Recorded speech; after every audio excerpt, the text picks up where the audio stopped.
Fabrizio Romano balance une bombe sur le mercato du Barça, mais il n'y a pas que ça, toute l'actualité du FC Barcelone est à retrouver dans cette vidéo. Eh bien, salut à tous les amis, j'espère que vous allez bien. Écoutez, moi ça super. Aujourd'hui, on se retrouve pour une toute nouvelle vidéo, comme vous l'aurez compris, sur l'actualité du FC Barcelone. Car oui, pour ceux qui me connaissent pas et qui me découvrent aujourd'hui sur cette vidéo, c'est très simple. Ça fait plus de 3 ans les gars que je partage tous les jours l'actualité du FC Barcelone. Donc si toi derrière ton écran, tu es fan du Barça ou bien même des vidéos actualité, tu es tombé sur la bonne chaîne. N'hésite vraiment pas à t'abonner, surtout qu'on ambitionne désormais les 100 000 abonnés pour 2027. Et je sais que ça passe faire tout seul, donc j'ai besoin de vous les amis. Donc vraiment, si t'es fan du Barça, n'hésite pas à appuyer sur le bouton s'abonner, ça m'aiderait énormément. Donc comme j'ai pu le dire, déjà Fabrizio Romano remet du feu aux poudres concernant le mercato du Barça. On va aller voir ça en détail dans cette vidéo, mais il n'y a pas que ça comme info, vous allez voir. Donc juste un conseil, restez bien jusqu'à la fin de la vidéo. Sur ce, je pense un petit peu avoir tout dit, j'arrête de parler, on passe intro et on commence par l'info numéro 1, c'est parti.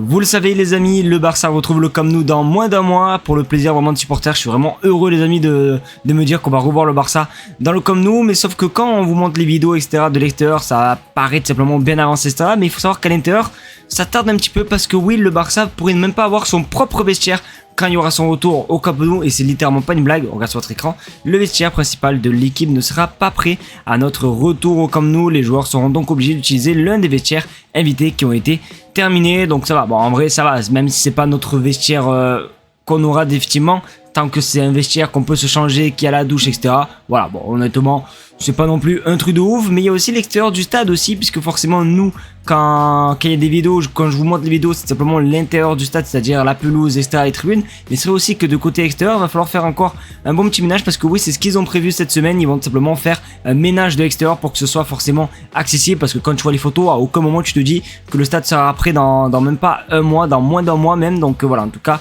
les travaux vont s'accélérer ces prochains jours, voire même ces prochaines semaines. Donc c'est quand même un pur plaisir les amis de retrouver le Camp Nou, parce que comme j'ai dit, bon, je oui que c'est bien beau, mais le stade était assez vieux, les tribunes assez loin de la pelouse, donc c'était un petit peu compliqué pour nous les supporters de voir un match. Donc en tout cas voilà, concernant notre Camp Nou, n'hésitez pas à dire ce que vous pensez les gars concernant cette info.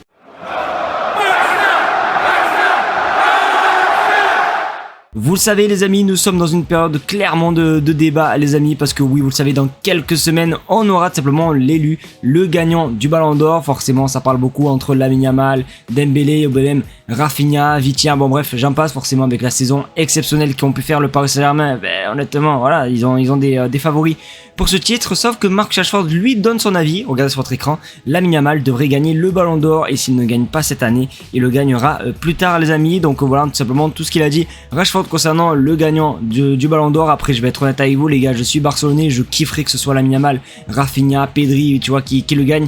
Mais à mon avis, vu la saison comme j'ai dit exceptionnelle que PSG ont fait, ils ont vraiment tout rafalé.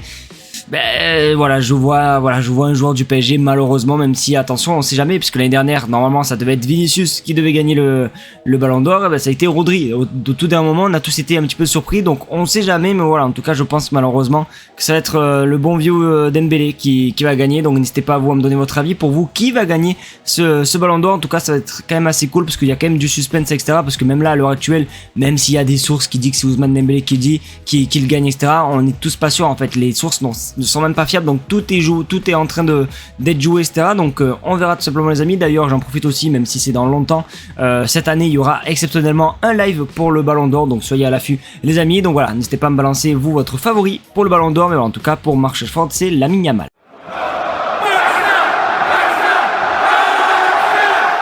Une équipe de Liga s'intéresse à une de nos pépites, vous le savez, lors de ce mercato estival. C'est pas la première fois qu'il y a des clubs qui s'intéressent à un de nos jeunes, notamment on a eu Hector Ford, même si je pense honnêtement que Hector Ford lui partira. On a aussi eu Fermin Lopez, et là cette fois-ci on a encore Marc Casado, parce que oui les amis, il y a un club de Liga qui s'intéresse à Marc Casado. Regarde sur votre écran, le Betis s'intéresse à Casado, le Barça demande 30 millions d'euros. Donc j'espère quand même de tout cœur que ce n'est pas vrai, j'espère de tout cœur que le Barça n'en demande pas, parce que s'ils demandent c'est qu'ils sont possiblement vendeur concernant Marc Casado. Alors honnêtement j'ai pu voir hier que Hansi Flick avait dit que forcément la concurrence va vraiment être rude au milieu de terrain, parce qu'on est vraiment assez garni avec notamment les prestations de Fermin Lopez, on a Frenkie de Jong, on a du Pedri, bref Et avec tous les joueurs qu'on a, on a aussi le retour de Marc Bernal, donc c'est un petit peu compliqué voilà, d'avoir du temps de jeu. Et Antific lui a dit, Casado lui a dit que cette saison, les minutes vont être restreintes, donc peut-être que le joueur a une envie de partir. Alors après, si c'est le joueur qui demande à partir, je vois pas de mal à le faire partir, c'est la volonté du joueur, il faut l'écouter, il n'y a aucun souci.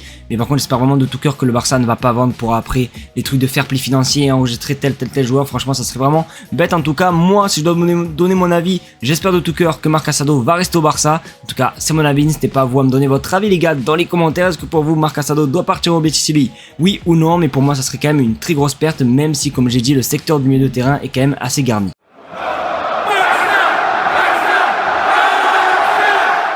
Notre grand et magnifique Fabrizio Romano a balancé une info sur le mercato du Barça et c'est clairement pas un mensonge parce que oui, ça fait tellement longtemps qu'il n'a pas parlé de nous, ça fait tellement longtemps qu'on n'a pas eu d'infos mercato que j'avais envie d'en pleurer. D'ailleurs les gars, je pense que ça se voit.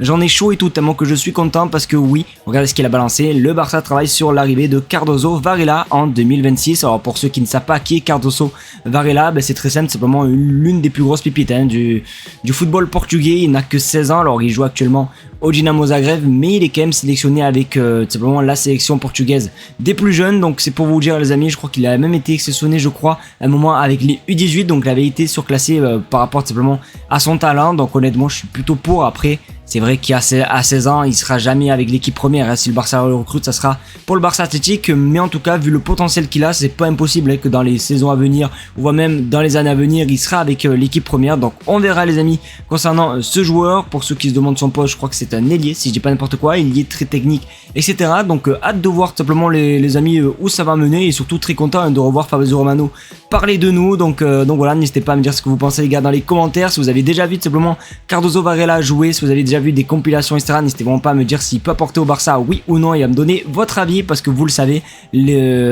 simplement les commentaires sont ouverts à tout le monde. Donc n'hésitez vraiment pas les amis et je pense un petit peu avoir conclu la dernière info. Les amis, c'est déjà la fin de cette vidéo. Alors si dans cette vidéo vous avez peut-être pu apercevoir que je parlais un petit peu vite, que j'avais chaud etc, c'est un petit peu normal les gars parce qu'à l'heure actuelle il est lundi 23h47 les amis, je suis crevé, j'ai super chaud, je pense que ça se voit etc. Donc j'essaye vraiment de boucler la vidéo puisque malheureusement aujourd'hui je pouvais pas être présent pour vous faire une vidéo directement. Donc c'est pour ça la vidéo est programmée, mais j'espère quand même qu'elle vous aura plu. C'est le cas comme d'habitude, n'hésitez vraiment pas à mettre un maximum de pouces bleus, à partager la chaîne YouTube et à surtout également vous abonner parce que oui on rush les 100 000 abonnés. Donc merci en tout cas de ceux qu'ils feront, je vous aime très très fort les amis, on se retrouve comme d'habitude du coup à demain pour notre vidéo et cette fois-ci je serai présent, ça sera pas une vidéo programmée. Donc à demain les amis, gros bisous et gros bisous, je vous aime.